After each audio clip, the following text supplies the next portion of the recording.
There is a heightened sense of environmental awareness this month. Earth Day is celebrated in April every year, but one La Crosse Elementary School student wants her fellow classmates to be kind to the earth year-round. That's tonight's Assignment Education Report.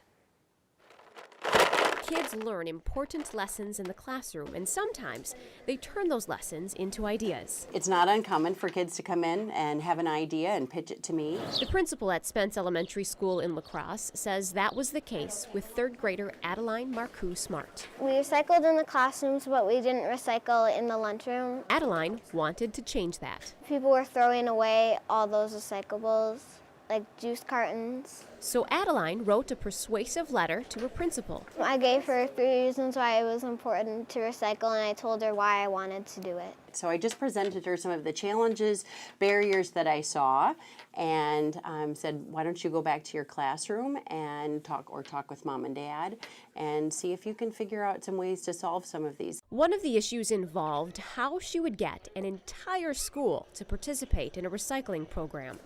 With help from her teacher, Adeline started doing her homework. She did quite a bit of research and figured out how she was going to convince 440 other kids in the school to recycle, because it's easy for her to want to do it, but for everyone else, is it important to them? Adeline and some classmates started making posters to raise awareness about her idea. I had to go to every class to do presentations to let them know what to do with it, and that there is going to be a recycling bin in the lunchroom. I really think this empowers kids and builds their leadership capabilities.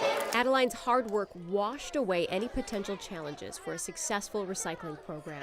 So in mid-March, it began. We put the recyclables in here, we washed them out, and we put them in here.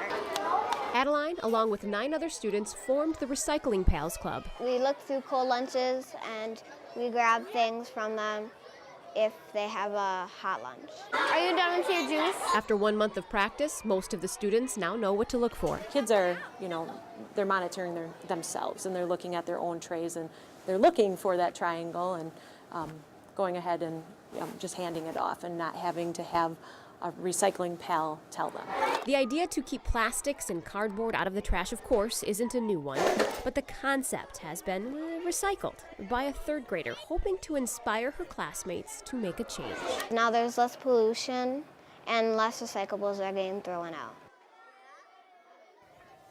Wow, that is no small project. Adeline must be really, just passionate about this cause. Really brave, too. Yeah. Really, really brave. And I've got a cute story to share with you. So as part of the story, I try and find different elements, and I wanted to see the letter that she spoke of, that she wrote to the principal. Sure. So when I asked about seeing that letter, she apparently quickly responded with, well, I recycled it. It's like, well, of course you did. Of course you did. Oh, funny. She's very conscious. That's where paper goes. It's recycled. So That's we didn't cute. get to see the actual letter because it has been recycled.